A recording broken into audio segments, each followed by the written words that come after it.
Welcome to this video, where we'll be discussing how to transform a vector of rows into a vector of hash maps, where each row is represented as a hash map.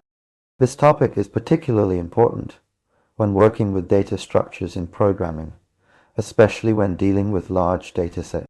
Being able to efficiently convert between different data representations can greatly impact the performance and readability of your code.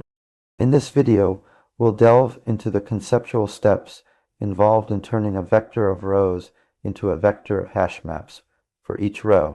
We'll break down complex concepts into simpler parts, using analogies and examples to help solidify understanding. By the end of this discussion, you should have a clear grasp of how to approach this transformation. To start with, let's consider what we mean by a vector of rows and a vector of hash map. A vector of rows can be thought of as a table where each row represents an entry in the table.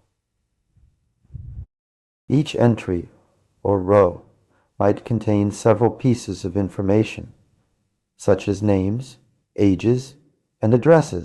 On the other hand, a vector of hash maps is essentially a collection where each item is a hash map. A hash map, or a dictionary in some programming languages, is a data structure that stores mappings of keys to values. This allows for efficient lookup, addition, and removal of elements based on their keys.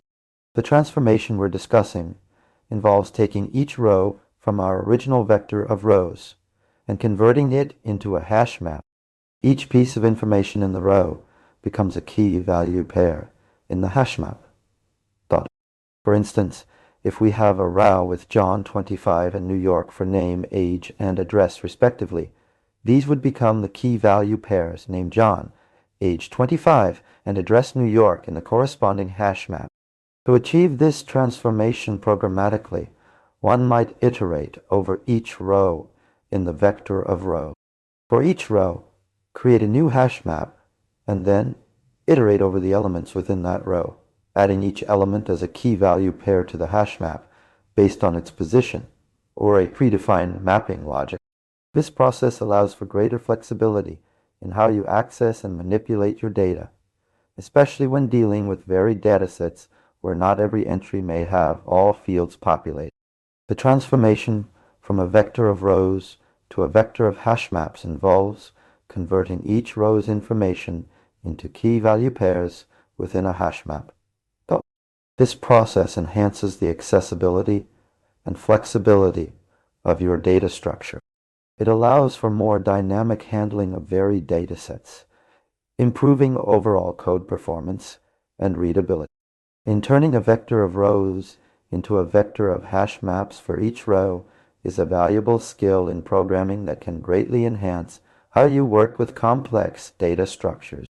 By breaking down this process into its conceptual steps and understanding the benefits it offers, you're better equipped to handle diverse data manipulation tasks. If you have any questions or need further clarification on this topic, please don't hesitate to ask in the comments below. Your engagement is invaluable in helping us create more targeted content that addresses your needs. Also, be sure to like this video if you found it helpful and consider subscribing for more informative content. Thanks for watching.